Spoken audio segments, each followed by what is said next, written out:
A second, very useful form for functions is found by factoring both the top and the bottom of the fraction.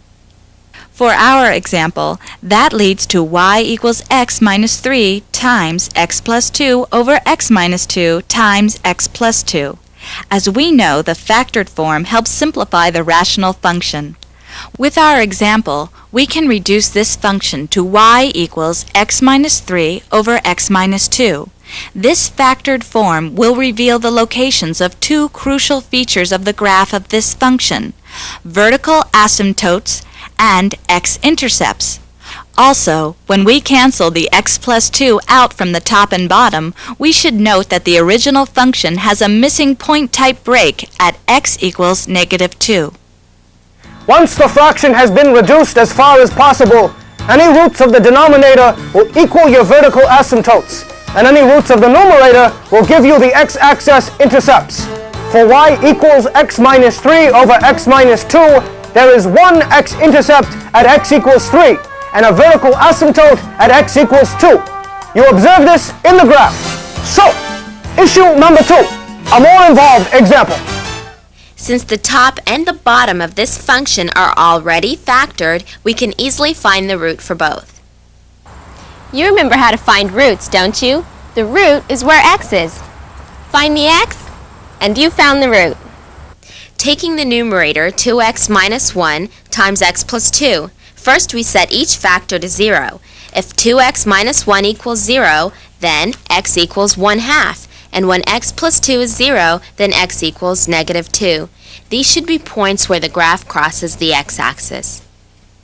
So let's check out the denominator x times x minus 2. We find the roots the same way, by setting x equal to 0. Conveniently, the first root here is the easiest root in the book.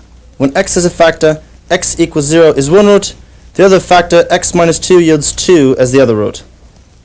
Now observe in the graph, there are vertical asymptotes, where x equals 0, namely the y-axis, and at x equals 2. So you've got a rule. After eliminating any common factors from the top and bottom, you can find the vertical asymptotes of a rational function where you find the roots of the denominator. And you can find the x-axis intercepts by finding the roots of the numerator. Nice trick, no? It's nothing. As for horizontal asymptotes, to find those we can return to the standard form. Remember that these occur as the graph extends to the far right or left. That means we're looking at very large positive and negative values of x. For such extreme values of x, only the highest degree terms in the numerator and the denominator have much effect. So what's the rule, Mr.? The name is...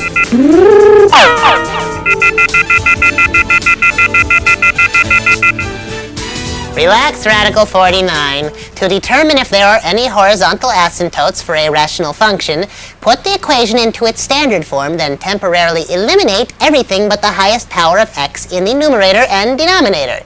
If those powers are the same as in the example where there were x squareds in both the top and bottom, there will be a horizontal asymptote, and you can find it by dividing coefficients. If there is a higher power below in the denominator, the x-axis itself will be the horizontal asymptote. And if there is a higher power in the numerator, there will not be any horizontal asymptote. And with the help of a higher power from anywhere, maybe I can pass this diabolical class! In the standard form, the function y equals 2x minus 1 times x plus 2 over x times x minus 2 looks like 2x squared plus 3x minus 2 over x squared minus 2x. For a very large value of x, only the x squared terms on the top and bottom will have much effect on the y value. For instance, when x equals 100, the top of the fraction is 2 times 100 squared plus 3 times 100 minus 2, which equals 20,000 plus 300 minus 2. Obviously, 20,000 is much bigger than the other numbers. For an even larger value of x, say 1,000, this effect becomes even more pronounced. Using this idea for large values of x, we can drop lower x values and approximate y from 2x squared plus 3x minus 2 over x squared minus 2x to y equals 2x squared over x squared, which is further reducible to 2 because the x squareds cancel out. That tells us that y will be just about equal to 2 for all points to the extreme left or right on the graph. So y equals 2 is a horizontal asymptote.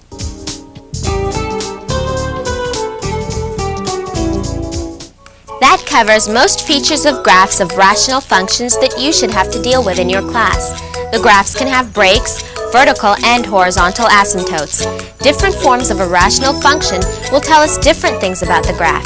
The standard form helps us recognize horizontal asymptotes, when the degree on top is less than or equal to the degree on the bottom. The factored form tells us where vertical asymptotes and x-intercepts are. What is the use of knowing this kind of information? As you all know too well, it's very easy to make mistakes in math. It's even easy to misuse or abuse a calculator or a computer. The best way to check up on your own work is to know at least 2 different ways to do it. If both ways lead to the same answer, that is strong evidence that you did each way correctly. If the 2 approaches do not give the same answer, then you ought to go back and recheck your work. Keep checking and redoing it until the 2 methods give the same result. Jimmy, check your work and stop injecting the other students with the Ebola virus. Section H! Sample word problem. All right, rational functions often occur as algebraic models for problem situations, so let's do a sample word problem for rational functions like the one you'll be tested on. Our example deals with mixtures. Gums, Radical 49's nemesis who lost his teeth in that skateboard accident, has 50 ounces of a gold alloy that is only 35% pure gold. Gums is making a mold of his teeth to replace the aluminum ones he lost. But Gums, he's a classy guy, so he wants to add some pure gold to this alloy in order to increase the percentage of pure gold to 75%. How much pure gold should he add? Our first step is to find a function that will represent the percentage of gold in the alloy. The starting amount of gold in the alloy is 35% of 50 ounces. So, 50 times 0.35 is 17.5 ounces. Let x equal the ounces of pure gold that Gums will add to the mixture. Then 17.5 plus x will equal the number of ounces of pure gold in the new mixture. Additionally, 50 plus x equals the total weight in the ounces of the new mixture. The concentration or percentage of gold in the new mixture equals the ratio of the ounces of pure gold in the mixture and the total ounces of the mixture. If we let C of x represent the concentration of gold in the new mixture, then C of x equals the total amount of pure gold, x plus 17.5 over x plus 50, the total weight of the entire mixture. Let's stop here and take a closer look at this function, starting with a computer graph of the function. Now let's verify that the graph is accurate using the analysis we discussed earlier. First, because the given form for C of x is already factored, we can see that there will be an x-intercept at x equals negative 17.5 and a vertical asymptote where x equals negative 50. These features are in sync on the graph. Although we will only be interested in positive values of x, what we have seen so far shows us that C of x is positive for any positive x, and will have no breaks for positive x. Had the results turned out differently, that might indicate that there was an error in formulating the equation for C. But, seeing no error, it looks like we're good to go. We're good to go. Next, we can see that both the numerator and the denominator have a degree of 1. Remember our rule from earlier? If the powers are the same in the numerator and the denominator, there will be a horizontal asymptote, and you can find its location by dividing the coefficients. That means this function will have a horizontal asymptote, which we can locate by approximating C of x using only the highest powers of x. That makes C of x approximately equal to x over x, or 1, for large values of x. That also makes sense because as we add more and more gold to the mixture, the percentage of gold will gradually increase, but since it started out impure, it can never reach 100%, or 1. That's why this function has an asymptote of 1. This information from the graph gives us a pretty good insight about how adding more gold changes the concentration. For our specific question, Gums wants to make the new mixture 75% pure. He must find a value of x so that C of x equals 0.75. That point will appear on the graph where a line drawn straight across from 0.75 on the y-axis strikes the curve. But we can also find the answer using algebra. Since we want to find the value of x when the concentration, or C of x, is 75%, or 0.75, we replace C of x with 0.75, and there's a rational equation. Now we just need to solve for x to find our answer. Multiplying both sides by x plus 50 to get x plus 50 out of the denominator, we get 0.75x plus 37.5 equals x plus 17.5. Combining like terms and solving for x, we get 0.25x equals 20, or x equals 80 ounces. So Gums must add at least 80 ounces of pure gold in order to make the total mixture at least 75% pure gold. We can check that answer by figuring C of x, plugging in 80 for x because 80 is the amount we got for our answer. Our equation is C of 80 equals 80 plus 17.5 divided by 80 plus 50. Simplifying, we find 97.5 over 130, or 0.75, which is what we wanted. Give me the gold! Gingivitis cake and so I'll suck a fool. I need it for my T-square. Looks like you have company. Where are we gonna go? We should go back to my room. Mr. Desmond, what conditions for studying? I think you got the point. Nice line. Part 2. Systems of linear equations and inequalities. Section A. Solving systems of linear equations. Up until this point, we've been dealing with single equations looking at one algebraic relation or expression at a time. But often there are situations in the real world and pre-calculus tests that give you more than one expression relating to, or even more than two, variables. When you are given more than one related expression to work with, you have what is called a system of equations or inequalities. Systems of equations or inequalities.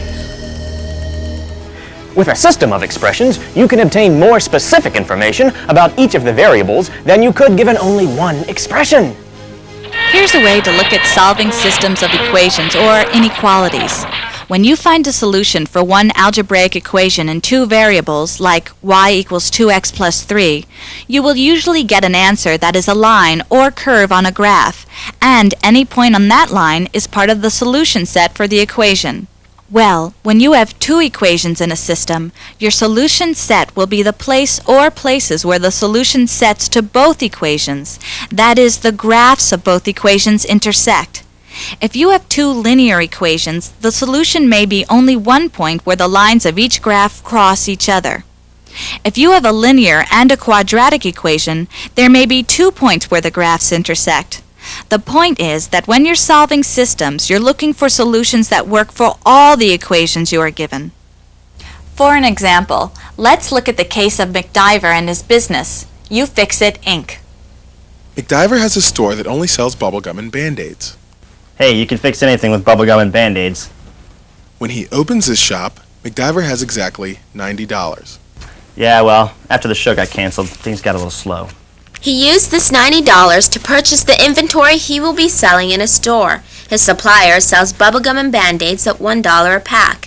From this information, we can figure out how many packs of bubblegum and Band-Aids MacDiver will be able to purchase for his store. If we let X be the packs of bubblegum and Y be the packs of Band-Aids that MacDiver buys, the equation of packs of Band-Aids plus packs of bubblegum that cost $90 would look like this. 1x plus 1y equals 90, or since 1 times anything is itself, x plus y equals 90. He used this $90 to purchase the inventory he will be selling in a store. His supplier sells bubblegum and Band-Aids at $1 a pack. From this information, we can figure out how many packs of bubblegum and Band-Aids MacDiver will be able to purchase for his store. If we let X be the packs of bubblegum and Y be the packs of Band-Aids that MacDiver buys, the equation of packs of Band-Aids plus packs of bubblegum that cost $90 would look like this. 1x plus 1y equals 90, or since 1 times anything is itself, x plus y equals 90. MacDiver sells the boxes of Band-Aids in his shop for $2 each, and the packs of bubblegum for $3 each. Business is pretty brisk the first day. MacDiver sells out his entire supply of both boxes of Band-Aids and packs of bubblegum, and ends up with $230 in the cash register at the end of the day. We can also use this information to make another different relation between the number of boxes of Band-Aids and the number of packs of bubblegum that MacDiver has in the store. We know that MacDiver sold X packs of bubblegum at $3 each, which can be written as 3X. He also sold Y boxes of Band-Aids at $2 a box, or 2Y, and Band-Aids sold plus bubblegum sold equals $230. We can write this relation as the equation 3x plus 2y equals 230. So, the question is, how many packs of Band-Aids and how many packs of bubblegum did MacDiver buy and sell? Here we have two relations and two unknown values. The first shows that the total cost to MacDiver for Band-Aids and bubblegum is $90. The second shows that his total income from selling bubblegum and Band-Aids is $230. We must find the values for x and y that will solve both of these relations. My, this certainly is a beautiful room with a very big bed. Yes, I quite like it. And since I'm on a secret mission, I can write the whole thing off as a business expense. Plus, you get free breath mints.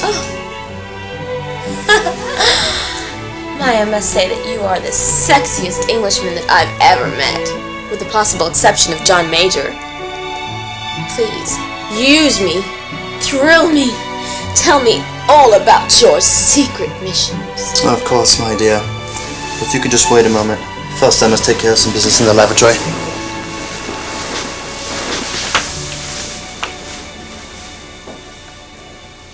There are several ways to solve problems of linear equations, and we'll give you examples of each. One way to solve this problem is to look at the graph of our two equations. You remember from the Algebra 1 tape that it's easiest to graph an equation when written in slope-intercept form. So we'll put both relations, x plus y equals 90 and 3x plus 2y equals 230, into standard slope-intercept form. This gives us y equals negative x plus 90 for the first equation and y equals negative 3 over 2x plus 230 over 2 for the second. Graphing these relations, we see they form two lines that cross at what appears to be the point 50-40 on the graph.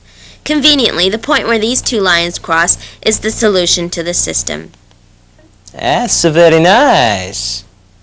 This means that 50 plus 40 equals 90, and 3 times 50 plus 2 times 40 equals 230, where 50 is the value for x and 40 is the value for y. Remember, the packs of bubblegum are represented by x, and packs of Band-Aids by y. So from this graph, we know that MacDiver must have bought 50 packs of bubblegum and 40 packs of Band-Aids to start with. But graphing is not the only way to solve a system of equations like this. There are also some ways to solve systems of equations algebraically.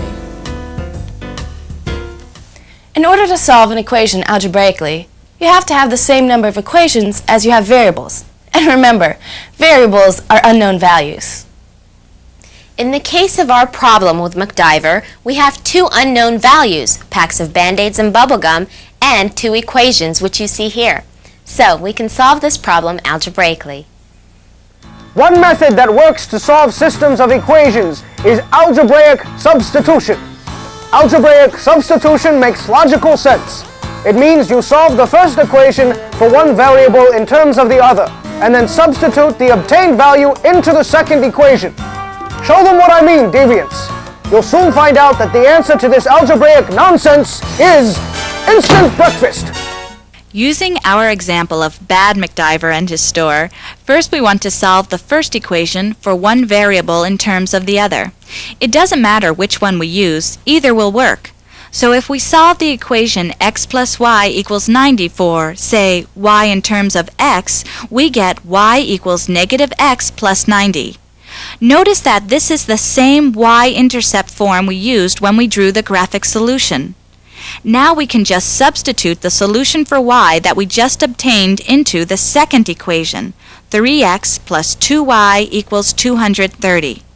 We know y equals negative x plus 90, so the second equation must be 3x plus 2 times the quantity negative x plus 90 equals 230. Simplify to 3x minus 2x plus 180 equals 230. And x equals 50. Remember, we're on video, so if you ever want to see one of these math tricks again, simply press rewind. Simply press rewind. Just be careful that you don't hit the record button. Oh, Chance, I knew it. I knew you'd always go back to her. Oh, Faith. She'll probably be dead by next season. Take me now.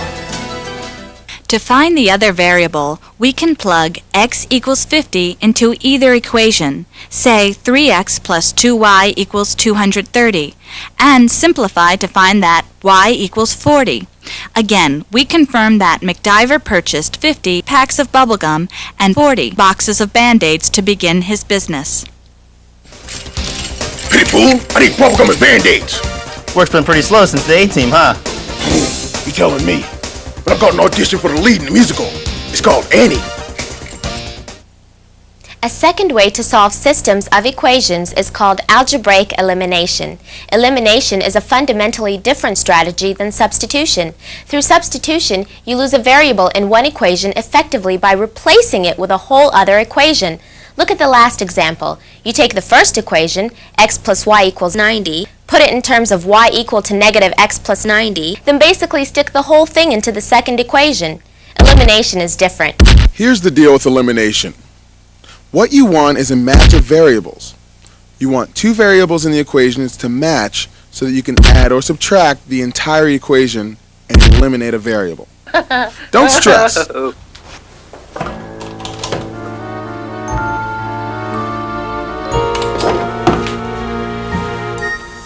Ampersand, I have the girl right